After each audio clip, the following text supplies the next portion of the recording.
Hola a todos, bienvenidos a su podcast Diálogos Aduaneros. En esta ocasión hablaremos de un tema que para mí es muy importante llevarlo sobre la mesa a todo nuestro auditorio, porque si bien hemos venido en los últimos episodios o en todos los episodios hablando de temas específicos de comercio internacional, del mundo aduanero, quisimos dar un giro importante en este episodio en el tema de cumplimiento de comercio exterior.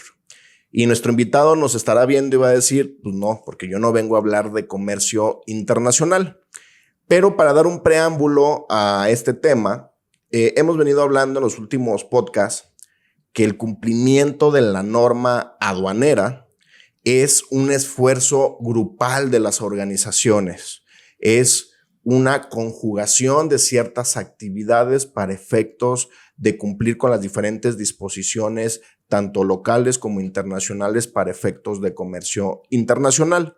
Entonces, en la producción, si lo puedo llamar así, del tema del podcast, es importante entender que por más que sepamos el tema de la norma de comercio internacional, por más que seamos unos ejecutivos expertos en la materia, si no logramos entender el juego del equipo, de los liderazgos, de las comunicaciones organizacionales, podemos estar muy distantes de llevar ese conocimiento a un impacto organizacional para beneficio de la empresa.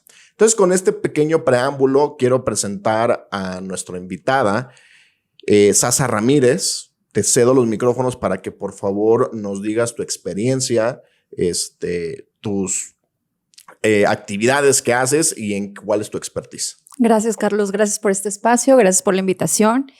Estoy bien contenta de estar acá por el valor que le das a esto. A veces estamos como muy... o ya sabemos qué es ser líder y puede ser que ni tengamos las bases, no sepamos qué contiene, así como si fuera un librito, ser un buen líder, cómo llevar una empresa, cómo llevar un equipo, cómo guiar. Y pues bien, mi experiencia soy máster en coaching ontológico y me dedico a trabajar con los equipos, gestión de equipos, generar canales de comunicación dentro de una empresa y sobre todo recordar que el equipo es un sistema, pero es un conjunto de personas, que son personas. Exacto. A veces se nos olvida que el que va a trabajar trae broncas de casa, quizá el que va a trabajar, no es un robotito, es un ser humano sintiendo todo el tiempo. Así es. Bueno, tenemos una voz autorizada en este tema, entonces estoy seguro que será un episodio muy, muy interesante. Mira, Sasa, lo principal y para abrir ya el tema de entrar en materia, como dicen los abogados, el comercio internacional y sobre todo el cumplimiento legal de las organizaciones, en los últimos tiempos, me atrevo a decir desde el 2013 a la fecha, ha llevado a las organizaciones a que el cumplimiento no solo lo haga el área de comercio internacional o el área de logística internacional, tiene que intervenir diferentes áreas. A nosotros, y bueno, en lo personal, lo que yo he visto en las organizaciones es que les cuesta mucho dar ese brinco de trabajar como equipo para un bien en común. ¿Por qué? Porque, por ejemplo, te voy a dar un ejemplo bien claro. Una certificación OEA involucra mínimo, dependiendo de la configuración y del organigrama de la empresa, involucra a más de 8 áreas que tienen que intervenir en una certificación que tiene impacto al comercio internacional, pero que las actividades de esta certificación no recaen tanto en el área de comercio internacional, recaen en el área de recursos humanos, seguridad, tecnologías de información, etcétera, ¿no? Y a nosotros nos cuesta, hablando de nosotros, hablando también del cliente, le cuesta muchas veces llevar a cabo estas certificaciones porque no hay este equipo, ¿no? Imagínate, te lo voy a poner como ejemplo, es el Real Madrid, pero no se hablan, ¿no? O le dicen, oye, es que tú tienes que defender, ¿no? ¿Por qué tengo que defender si yo tengo que atacar? O todo es tu culpa, todo es tu responsabilidad. Y eso tiene un impacto tan grande en las organizaciones de forma económica y de forma de progresión del crecimiento de la organización muy importante, ¿no? Entonces, ¿qué es un equipo? O sea, a nuestro auditorio, fuera de los tecnicismos legales, ¿qué es un equipo? Es que justo acabas de dar en el clavo lo que no es un equipo. Un equipo es un conjunto de personas que se han puesto de acuerdo en cómo ponerse de acuerdo cuando no estén de acuerdo. Ok, ¿lo puedes repetir, por favor? Un equipo es un conjunto de personas que se han puesto de acuerdo en cómo ponerse de acuerdo cuando no están de acuerdo. Excelente, muy buena definición. Y dame un ejemplo. Lo que acabas de decir tal cual, o sea, en un sistema, yo lo llamo sistema al equipo porque hay que entender que si nos salimos de la ecuación, podemos ver el sistema cómo funciona. Entonces, ¿cómo nos ponemos de acuerdo cuando el sistema no está jalando, cuando no está funcionando? Para mí, la base de la comunicación y de generar equipo son las conversaciones. ¿Cuántas conversaciones tenemos colgadas? Con las personas. Con las personas, sí, ¿no? Con el equipo. Es que no quiero hablar con Chochito, es que no quiero hablar con Juanito, entonces que lo vea el director mejor. Y entonces el líder se vuelve un papá. Ok. ¿No? O sea, es como los niños chiquitos peleándose. Mamá, es que Juanito me dijo, me sacó la lengua y me dijo cara de papa. Entonces el enfoque se nos fue. Se nos olvidó que esto es un sistema y que no, o sea, el tema es cuántas conversaciones tenemos colgadas que no nos hemos puesto de acuerdo porque no hemos querido o no hemos podido o no sabemos conversar los seres humanos. Ok. Y aquí me surge una pregunta fuera del script. Cuando se busca crear este equipo, ¿sí? Para llegar a un fin en común o una misión en común, el tema es la comunicación, una palabra que tú dijiste muy clara. Nos tenemos que comunicar. ¿Cómo podemos detectar, Sasa, cómo nos tenemos que comunicar con los diferentes integrantes del equipo? Porque cada persona es un mundo, es un universo, un pensamiento muy diferente. Entonces, muchos del auditorio pueden decir, bueno, entonces me siento con mi equipo, les doy un objetivo y todo lo tienen que cumplir o todo lo van a interpretar de la misma forma o todo lo van a sentir. ¿Cómo se tendrá que hacer esa comunicación para formar el equipo? Imagínate, por ejemplo, yo te preguntaría, ¿cómo irías vestido tú a un velorio? De negro. De negro, ¿qué más? ¿Cómo sería el...? De lentes. ¿De lentes? ¿Por qué de lentes? Pues porque dicen que cuando lloras, para que no... Bueno, yo los veo con lentes, ¿no? Ok. Con lentes, sin maquillaje. Ok. Sí. O sea, un poquito más recatada, Más recatado. recatado. Exactamente. ¿Por qué no vas de traje de baño? Pues porque no va. Es lo mismo en las conversaciones. Ok. Hay que saber qué ropa nos ponemos para conversar con cada persona. Y de la forma en que vamos a saber cómo conversar con cada persona es el autoconocimiento. Ok. Si tú no sabes qué tienes en tu closet, que yo lo llamo entre emociones y corporalidades, que son las que te van a llevar a tener conversaciones asertivas con cada persona. Es decir, con Carlos yo voy a conversar distinto que como converso con mi mamá, con mi pareja. ¿Y cómo llego a eso? Conociéndome. ¿Qué emoción requiero para conversar con Carlos? Ok, perfecto. ¿Y cómo puedo reconocer? Pasos que nos puedas dar generales. Entiendo que aquí no es una certificación, pero el tema es cómo nos podemos acercar al empleado, cómo nos podemos acercar a mi compañero de trabajo para de alguna forma diagnosticar su personalidad para tener un buen acercamiento con ellos. Yo te regreso a la pregunta, ¿cómo lo harías tú? ¿Cómo lo haces tú con tu equipo? Es una pregunta muy clara. Yo trato de alguna forma de recabar información de todos los equipos, de todos los participantes que integran el equipo de trabajo y de alguna forma diagnosticar. Pero me he llevado la sorpresa de que es un universo muy amplio y cada vez vas encontrando diferentes personalidades y aquí viene el tema mucho del liderazgo dentro de una organización para poder adaptar tu organización a todos estos podríamos decir, variantes de personalidades que pueden salir durante el trayecto, ¿no? Pero yo creo que es recabando información, es como se debe de hacer. Hay una pregunta que parece tan simple y que la hacemos todo el tiempo, pero cuando realmente la hacemos de ¿cómo te sientes hoy? Rompe un montón. O sea, te hace llegar. Tú piensas, hola, ¿cómo estás? Bien, gracias. ¿Y tú? En automático. en transparencia, sin hacernos consciente de cómo estás hoy. Yo te pregunto, ¿cómo estás hoy, Carlos? ¿Cómo te sientes hoy? Muy bien. Muy bien. Feliz, contento. Feliz. ¿Qué diferencia? Muy bien. Lo hacemos en automático. Bien, ¿y tú? Bien, gracias. Bueno, bye. Sí. Yo hago mucho este ejercicio y les digo mal. Y la gente no sabe qué responder. Viene de malas. O sea, exacto. Sí. A veces mal porque tenemos un tema con las emociones densas. Culturalmente nos han dicho, hey, no sientas. ¿Qué pasa cuando alguien está enojado? ¿Qué le decimos? No te enojes. Ajá. ¿Y cuando está triste? No estés triste. Y yo tengo un criterio, y yo lo comento mucho en la empresa, de que cada quien puede llegar al trabajo con sus demonios y los tenemos que respetar. Porque es muy complicado eso que dicen, deja tus problemas antes de la puerta de la oficina. Eso es imposible, ¿no? Entonces, me parece que esta comunicación, como tú comentas, tienes que jugar con estos demonios, llamándolo de esa forma, con esas situaciones, con esas eventualidades que tienes tú como persona para poder manejarlo, ¿no? Y es donde se vuelve un poquito complicado. Pero pues muy interesante esa pregunta que dices que se puede hacer. ¿Cómo te sientes hoy? O sea, porque te digo, es en automático, bien. No, ¿cómo estás hoy? ¿Cómo llegas hoy aquí a este espacio? Entonces eso abre y me permite entrar a mí como líder, a mí como parte de un equipo. ¿Cómo te sientes hoy? Pues la verdad es que, y ya el otro lo vuelve consciente.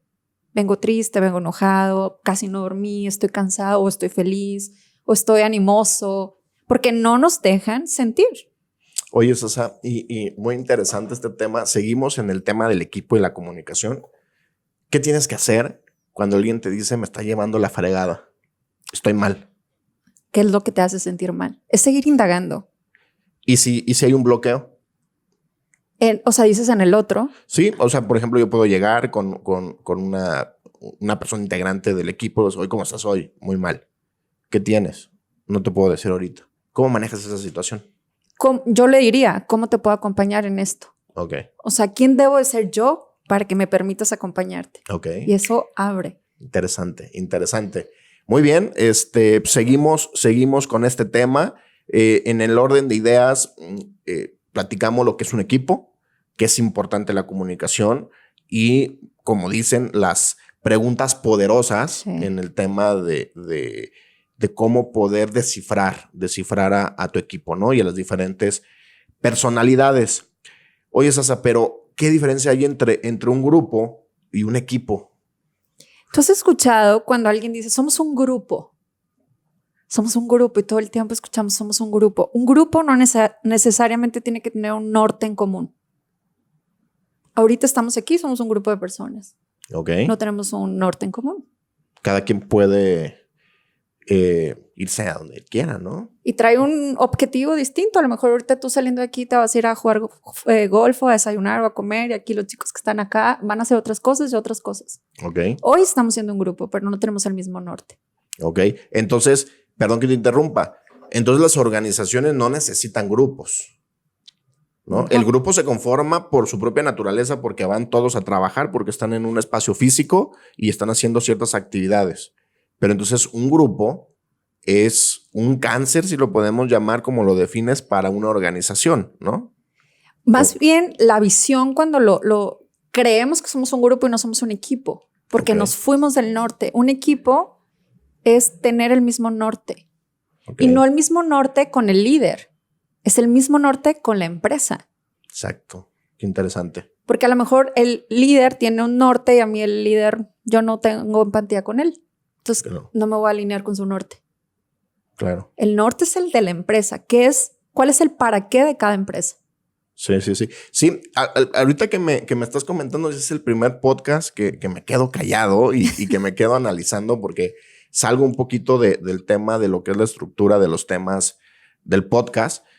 Yo siempre he dicho en la organización, mi liderazgo va en función a lo que yo quiero lograr profesionalmente.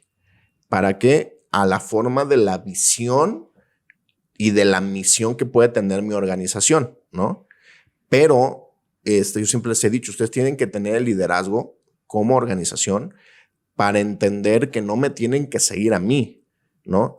Porque también como líder el decir síganme y háganme caso a lo que yo hago, pues es una carga muy pesada, porque ahora yo tengo el compromiso de llevar una empresa y de llevar a los empleados tras mis espaldas. Y creo que no es la función de un líder, ¿no?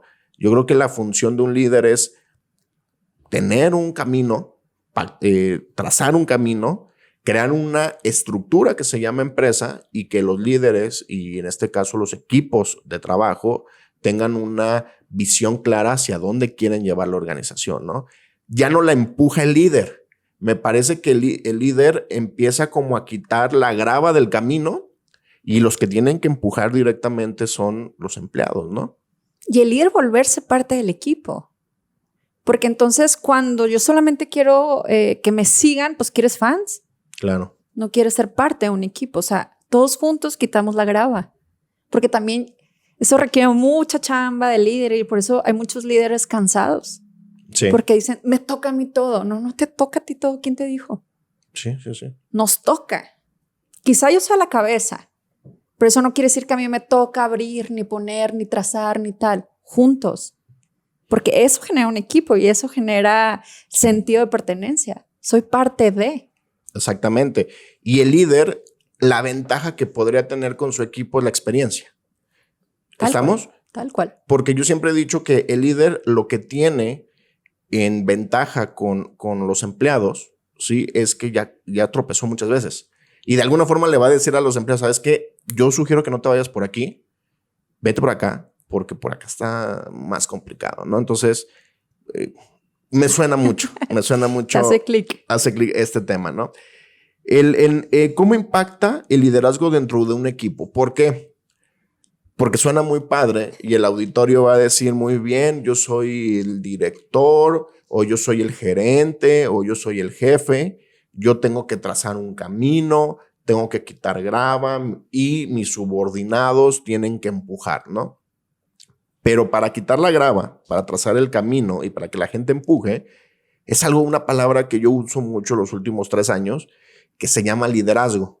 Yo siempre he dicho que en México lo que falta es liderazgos. Son liderazgos. A veces el liderazgo está muy repartido en muy pocas personas y me parece que a la sociedad, no hablando de temas políticos ni de temas sociales, hablando como personas, necesitamos asumir mayores liderazgos, ¿no? ¿Qué opinas de esta parte? Tal cual. O sea, para mí, no voy a definir como buen o mal líder. Un líder es el resultado de su equipo, no al revés. O sea, a mí me encanta esta frase, como es arriba es abajo. Ok. Para saber qué le duele a una empresa con una plática de media hora con el líder, voy a saber cómo es el equipo. Ok, sí. El líder me va a dar toda la información, como es arriba es abajo, como es adentro es afuera. Entonces imagínate un líder que no tiene autoconocimiento, que no se gestiona, que no tiene inteligencia emocional. ¿Qué va a hacer? O sea, hay muchos tipos de liderazgos. El que empuja, pero la idea de un liderazgo funcional es alguien que genere empatía, que genere contención y que sepas que ahí está, sin juicio, sin juzgar, sino que se vuelva más, lo quiero decir como más tangible, más con contacto. Esos son los líderes que dices, lo quiero seguir a donde vaya y lo que diga. Digo, eso no quiere decir no te cuestiones lo que está diciendo el líder, ¿no? Ten sentido común, tu propio sentido común, ¿no? Pero un líder es este que para mí se vuelve humano. Claro. El que se conoce, el que sabe qué ropa ponerse para qué evento, el que sabe qué conversación, el que sabe cómo llegarte, el que sabe cómo contenerte, el que sabe cuándo dejarte y confiar en ti. Exacto. Yo, Sasa, siempre he comentado que ahorita el tema del liderazgo en las organizaciones, sobre todo en las organizaciones de crecimiento o en las organizaciones que están proyectadas a realizar nuevos proyectos, siempre se necesita un liderazgo. Pero es muy complicado muchas veces crear un equipo de trabajo porque yo puedo admirar a Sasa Ramírez y yo puedo seguir el camino. Pero si el día de mañana por 2,000 pesos me ofrecen otro trabajo, ¿sí? Y te lo juro que por 2,000 pesos ese liderazgo o esa proyección que me está llevando Sasa en mi vida profesional y personal, a veces lo cambio por, como dice la canción, me cambiaste por unas monedas o no sé, diría Pepe Aguilar, ¿no? Entonces, ¿cómo trabajar ese tema? Porque muchas veces entiendo que no fue tan bueno el liderazgo que tuviste con el subordinado porque por unas monedas te cambian, pero ¿cómo trabajar esa parte, no? ¿Cómo entender que todo es un proceso, que todo lleva tiempo, que las buenas comidas se cuecen poco a poco, ¿no? Yo dijera que quizá esa persona que cambió por unas cuantas monedas no estaba alineado con el para qué. Y su para qué era distinto al mío y al de la empresa. Su para qué a lo mejor era lana. Y se vale. Sí, claro. Entonces mi para qué es otro. Entonces, honestamente nunca estuvo alineado. Entonces, por eso hay que indagar muy bien en el para qué. ¿Cuál es tu para qué estar hoy aquí en esta empresa? Entonces, ahí lo importante es que el líder entienda que un sector del equipo o una persona del equipo, pues su para qué es el dinero, ¿no? Y es muy válido. Claro. O sea, no está robando, no está haciendo absolutamente nada malo, ¿no? Sí, pero en esta doble moral que tenemos, donde yo no puedo decir que mi para qué de aquí es la lana. ¿Y por qué no? Exacto. O sea, desde la honestidad digo, ¿qué crees? Mi para qué es la lana. Yo lo agradezco. Porque sé que con ese personaje, a lo mejor cuando le ofrezcan poco más se va a ir. Sí. O si es una persona que tiene un peso específico en la organización, pues sabes que la vas a retener a base de billetes. Exacto.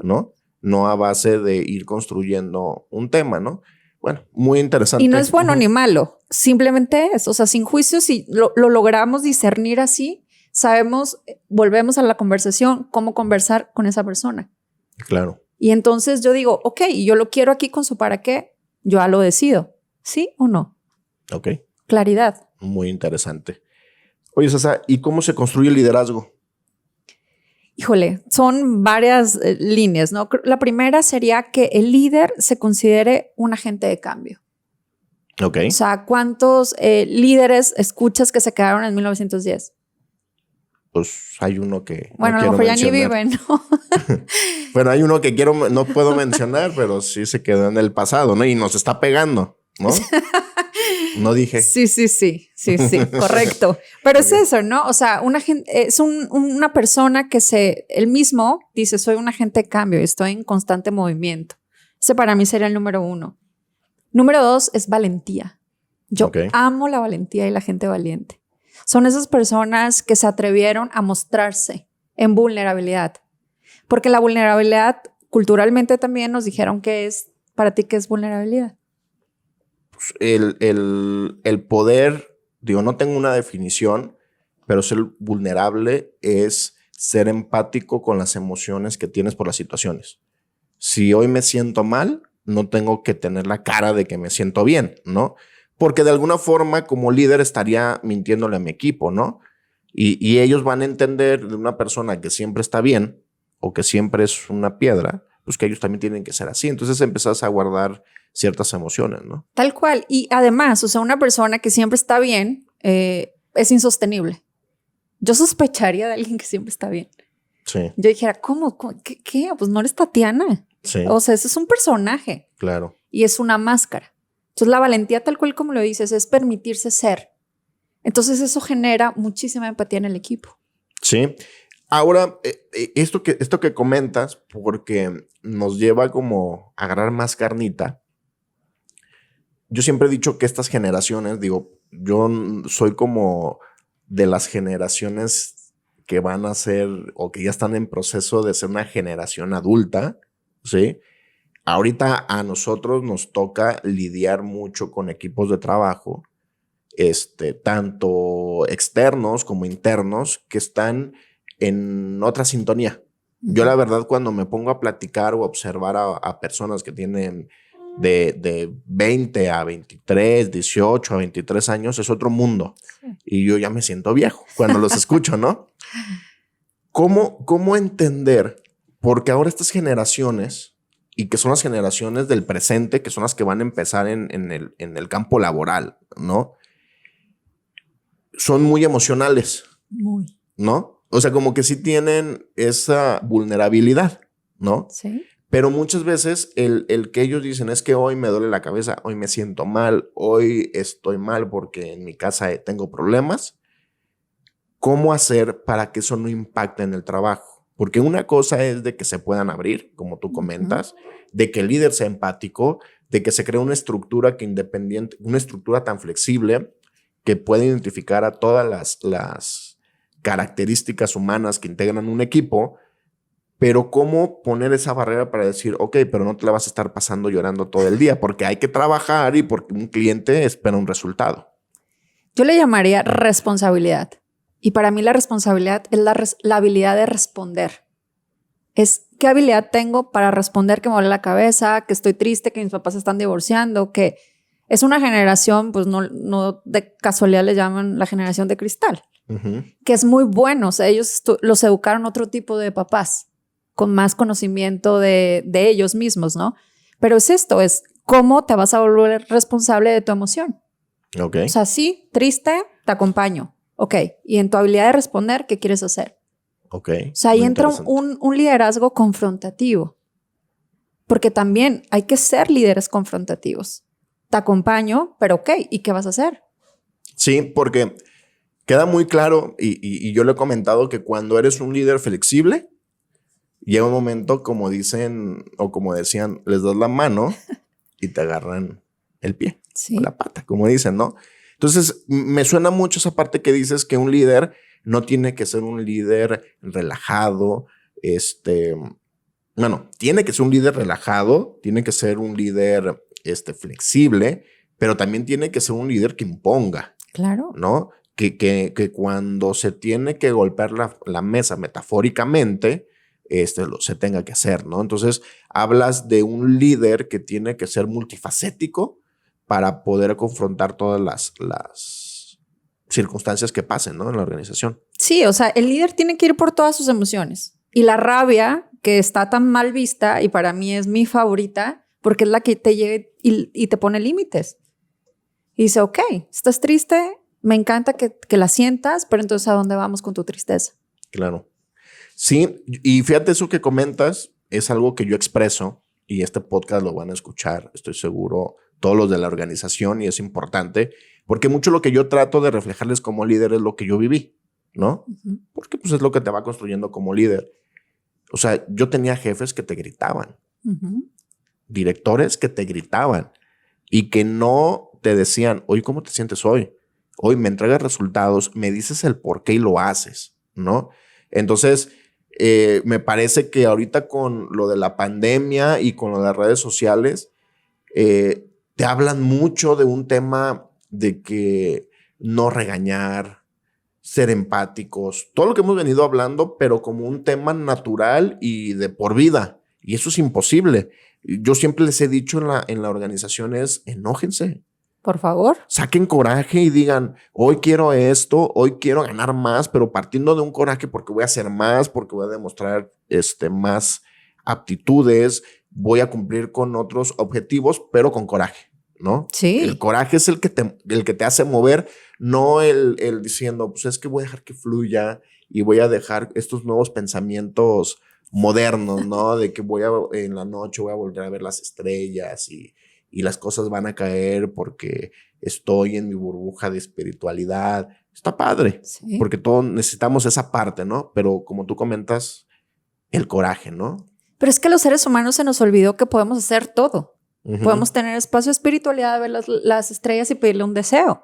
Claro. Y en la mañana me levanto y voy por mis resultados con la rabia. Claro. Y en la tarde llego y entro en tristeza si me da la gana y entro en un espacio de reflexión, que esa es la necesidad de cada emoción. Pero ahorita dijiste algo bien interesante, el conflicto. Tenemos una conversación alrededor del conflicto y si los seres humanos naturalizáramos el conflicto, ¿cuánta cosa no pasaría? Sí. Porque estamos educados, otra vez culturalmente, Latinoamérica, nos educaron las novelas. Entonces todo es sacrificio.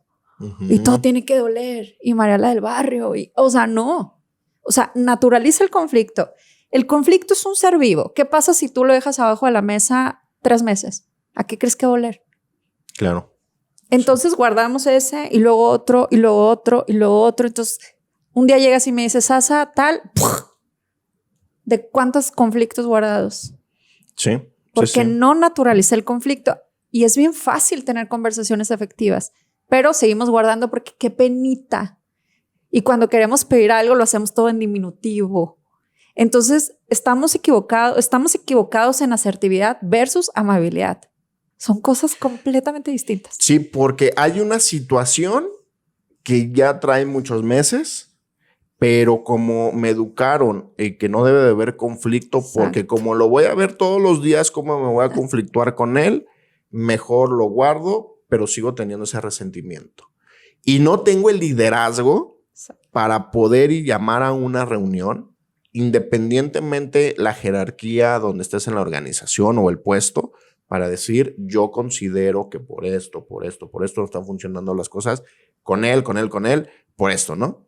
Entonces, con estos ejemplos que estamos dando, estamos hablando de liderazgo, estamos hablando de empatía, estamos hablando de comunicación, que es lo que le falta a las organizaciones, ¿no? Sí, acabas de decir esto, o sea, no importa la jerarquía. Yo te puedo llegar y decir a mi jefe, a mi líder, a mi tal, oye, está ocurriendo esto y naturalizo el conflicto y lo pongo no abajo de la mesa, sobre la mesa. Y vamos a conversar sobre esto. ¿Qué sigue después de esto? Pero entonces guardamos porque no quiero conflictuarme. Y tiene que ver con un tema de concepto. Nos dijeron que es malo. Ok. Ahora, aquí hay un tema bien importante. Porque no me quiero ir, porque el satélite nos sale muy caro, es el de Televisa, pero tengo que poner algo sobre la mesa. Cuando hay ese liderazgo y cuando hay esa empatía para poder decir, quiero una reunión porque quiero solventar esta situación, ¿sí? ¿Cuál es la comunicación que se tiene que dar? ¿O cómo tengo que ya estar yo preparado? Porque a mí me ha pasado de que es que pasa esta situación y te la desmenuzan tan clara que tú dices, wow, bueno, vamos llevándolo esto a una reunión y en la reunión ya no está tan desmenuzado, ¿no? Okay. Entonces los otros se quedan así como diciendo, ¿esto es el problema? Entonces, ¿cómo poder esa comunicación? No sé si me da a entender. Sí, o sea, yo creo que se basa en la claridad de la persona. O sea, ¿cuál es el conflicto en sí? ¿Qué es lo que está doliendo? Es como cuando vas al doctor. Entonces llegas, ¿qué te duele? No sé. No, pues se va a tardar un montón revisándote todo el cuerpo, ¿no? Si tú ya lo tienes identificado, es decir, y cuando le hago así, me duele, y me duele a las 7 de la tarde y tal, y tal, y tal. Entre más claridad tiene la persona para naturalizar el conflicto y los otros, apertura a escuchar. Porque el liderazgo se basa en la escucha activa. Okay. Porque no sabemos escuchar. Exacto, sí. Escuchamos para responder. No escuchamos para entender. Nada. Es para, a ver, ¿a qué hora se calla para o defenderme. Seguir? O defenderme, para sentirme atacado. Entonces, en la escucha activa del otro y en la claridad del otro, llegamos a conversaciones efectivas. Ok. ¿Cuáles son los desafíos a los que se enfrenta un equipo? ¿Cuáles son esos desafíos? Híjole, está extenso, pero lo voy a resumir. Sí. Son las 5 disfunciones que postula Patrick Lencioni, que son la falta de confianza. Okay. ¿Cuántos equipos tienen falta de confianza? Porque el líder no confía en su equipo, entonces no delega. Okay. Y él quiere hacer todo. Esa es una parte bien importante. Súper. Porque luego, y no lo estoy hablando a título personal, lo veo en las diferentes organizaciones que tuve trabajo, es que tú no confías en mí. En el tema de cuando un líder ya te delega las actividades, es confianza. Tal cual. Tal cual. Entonces, cuando el líder suelta sus actividades, es porque confía totalmente en su equipo y no va a comprometer su sueldo o no va a comprometer su economía por nada. Es porque hay un compromiso y porque hay una confianza, ¿no? Tal cual, así. La confianza, cuando alguien te delega algo, está confiando en ti. O ahí yo me iría qué es confianza para el otro. ¿Qué necesita que pase para él sentir que estás confiando en él? Eso es un tema de concepto. Sí. Quizá. Cuando hacemos la pregunta dices, no, pues sí, ya me di cuenta que sí confías en mí. Okay. La siguiente es temor al conflicto. como te decía. O sea, cuando naturalicemos el conflicto, vamos a tener conversaciones efectivas. La tercera es falta de compromiso. La eficacia de un equipo determina el compromiso con el objetivo, volvemos. O sea, el líder y el equipo tienen que estar comprometidos con el norte. Hay que saber cuántas empresas yo he visto que no tienen claro cuál es su para qué. Sí. ¿Para qué estás aquí? Y me responden, ¿por qué? No. ¿Cuál es tu para qué? Y no lo encuentran. Entonces, si el líder no lo tiene claro, imagínate qué ve su equipo. Claro. Lo que se le da la gana y lo que quisieron entender, ¿no? Entonces, la información no se bajó. Evadir la responsabilidad. Cuando un equipo no se apoyan, solo señalan deficiencias. Entonces, es como cuando te avientas la bolita y a ver a quién le cae. Y la quinta es no centrarse en los objetivos. Otra vez, cuando tenemos claro el para qué, el caminito se abre solo. Ok. Esas son las 5 disfunciones. Y que son desafíos que hay que trabajar en un equipo. Claro. Entonces, esos puntos es muy, muy interesante para el auditorio porque los tienen que trabajar constantemente, ¿no? Y observarlos. Primero es la observación en dónde nos está doliendo como empresa. ¿Qué importancia tiene la inteligencia emocional para gestionar un equipo? Hemos estado hablando gran parte del tema de las emociones. O sea, imagínate un líder sin inteligencia emocional y un equipo sin inteligencia emocional. ¿A qué suena? Sí, pero luego resulta que cuando, como tú dijiste, un líder tiene que tener un arco iris de emociones para diferentes situaciones, ¿no? Y ahora se piensa que la inteligencia emocional es no enojarse, ¿no? Es que qué inteligente porque no explota, porque no se enoja. Entonces, ¿me podrías definir esa parte? Digo, ya lo platicamos, pero...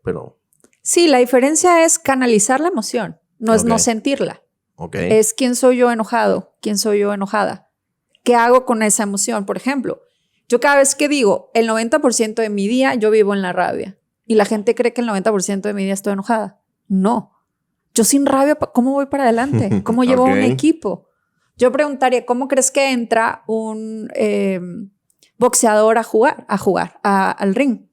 ¿En qué emoción crees que le va a funcionar? Sí. En la rabia. No puede, o sea, imagínate en ternura. Pues van a abrazar. O sea, y están desenfocados. La rabia es una de las emociones más poderosas. Entonces tú lo que defines que un gran porcentaje o un porcentaje muy importante en la organización para llevar al equipo a cumplir con un objetivo es a través del coraje, a través de la rabia, que no malinterpretarla de es que estar tirando fregadazos o estar gritando o estar haciendo sentir mal a otra persona. Pero ¿sí coincides con eso? Sí, claro. Es que volvemos. La rabia está muy mal vista. Nos la han vendido muy feo. Y la rabia es súper poderosa. Es la que pone límites y te impulsa para adelante. Esa es su única chamba. Volvemos al tema. Es que hemos guardado la rabia por tantos años que se ve así. Gritando, insultando, ofendiendo. Pero si la rabia la empezamos a sentir en el dedo gordo y la canalizamos, se vuelve poderosa. ¿Qué hace un equipo exitoso? Para mí la primera son las conversaciones. El nivel de liderazgo está determinado por el nivel de las conversaciones que tengamos. Un equipo que no se abra a conversar, tú dime qué logra. Claro. Y la siguiente, lo dijiste al inicio, es la velocidad que el equipo aprende de sus errores. Es la velocidad que aprendemos. Si yo no me equivoco, ¿cuándo voy a aprender? Y entonces estoy así a nada del piso para no caerme y no aprendo. Sí, yo algo que digo en lo personal y que transmito a los equipos de trabajo es de que equivócate. Ajá. El error no es equivocarse. El error es equivocarse 2 veces en la misma situación, ¿no? Porque me parece que el ser humano es tan inteligente que, bueno, sí nos pasa a todos, que volvemos a caer en la misma piedra, como dicen, pero realmente si nos enfocamos, el equivocarse no es el error. El equivocarse es caer en el mismo error, ¿no? Pero no podemos saber nosotros, o el líder no tiene toda esa gama de información para decirle, oye, si te vas por ese camino, te vas a caer. Es mejor, vete por ese camino y si mañana llega raspado, a mí me va a servir como líder porque también sé que por ahí no me debo de ir porque esa situación yo no la enfrenté, tú ya lo enfrentaste, entonces ya sabemos en conjunto por qué camino irnos, ¿no? Es un tema que el líder aprende muchísimo también de su equipo, ¿no? Aprendes muchísimo. El error es aprendizaje. Y volvemos otra vez a una necesidad de no vivirlo. Claro. En todos los sentidos, humanos y laborales y tal. O sea, equivócate, aprende. Ok. ¿Qué trucos nos puedes dar para este liderazgo? Para formarlo, para crearlo. Para mí la número 1 sería tener reuniones efectivas. Pero no esas reuniones que las tenemos todos los lunes, te voy a inventar a las 9 de la mañana y no se vuelven nada. Reuniones efectivas, saber cómo está tu equipo, saber cómo se siente tu equipo, para dónde va el equipo. ¿Va para el mismo lado que vas tú o no? Uh-huh. Entonces redireccionar, reuniones efectivas. Y hay fórmulas muy funcionales de cómo llevar reuniones efectivas, que sepa el equipo que somos un equipo y que sin ti esto no jala. Claro. Esa sería la primera. Okay. La segunda, entender que el equipo es un sistema de aprendizaje, donde tú aprendes de mí, yo aprendo de ti, todo el tiempo. Entonces ahí me declaro aprendiz. El que decidió no aprender ya nada, híjole. Ya. O el ya me las sé todas. Está muerto en vida. Híjole, sí. Me ha tocado trabajar con directores que no, o sea, no hay cómo, porque ¿qué me vas a venir a decir tú a mí? Claro. Entonces, su actuación es desde el ego. Sí, y aquí te interrumpo. Muchas veces cuando el director, digo, hay personalidades muy cerradas, uh-huh. Pero muchas veces cuando el director dice, es que no voy a hacer lo que tú me dices, es porque muchas veces también no hay una buena comunicación del subordinado al líder, ¿no? Y dicen a veces barbaridades, ¿no? Sí. Entonces, me parece que esta inclusión del líder con sus subordinados tiene que ver es que también el subordinado se prepare para transmitir la información de forma correcta, uh-huh. ¿no? Porque muchas veces, y a mí me pasó en mi vida profesional, yo traía ideas magníficas y cuando llegaba, pues mi director se me quedaba viendo como qué está diciendo este chavo, ¿no? Uh-huh. Pero es una falta de preparación para poder vender un proyecto, para poder vender una situación o para poder vender una circunstancia, ¿no? Pero ahí entra la habilidad del líder. Uh-huh. Yo aprendo a saberte llevar. Okay. Si yo veo que traes el cómo, pero no sabes cómo transmitirlo, yo ya lo entendí, yo alcancé a ver. Claro. Entonces te llevo hacia un para qué en común. Esas son habilidades de liderazgo. Muy bien. Y la tercera es la emocionalidad del equipo. Ok. O sea, todos los equipos tienen una emoción. Y si no alcanzamos a leerla, ¿cómo la vamos a vivir? Muy bien. O sea, volvemos a inteligencia emocional. Para mí es básico en un equipo. Excelente. Muy bien, Sasa, pues antes de despedirnos, hablamos, me parece, de temas muy importantes. Por supuesto, vuelvo a repetir, el satélite sale muy caro, ¿sí? Pero me gustaría que le compartieras al auditorio tus redes sociales, dónde te pueden contactar, porque es importante, me atrevo a decir que tú, para las organizaciones, eres ese equipo que puede ayudar a dar un diagnóstico importante de las organizaciones para que el líder o los líderes y los subordinados, hablándolo en este sentido, pues entiendan en dónde están parados y poder reconfigurar ese camino que hemos hablado durante toda la transmisión. Entonces, por favor, tus datos. Gracias y gracias por el espacio una vez más, Carlos, y al recordarle a las empresas que el coaching no es yupi yupi, ni por favor sea feliz, ni pare de sufrir. Okay. Son habilidades que nos vuelven una empresa más poderosa y no hablo de lana. O sea, eso se va a ver reflejado en lana. Pero cuando tú haces un equipo rico, se va a ver en dinero. Claro. Y bueno, mis redes sociales son Sasa Ramírez, S-A-Z Ramírez, y mi página www.sasaramirez.com. Ahí encontrarán toda mi información. Muy bien. Pues muchas gracias, Sasa. Muchas gracias a todo el auditorio. Nos vemos en el próximo episodio de Diálogos Aduaneros. Hasta pronto.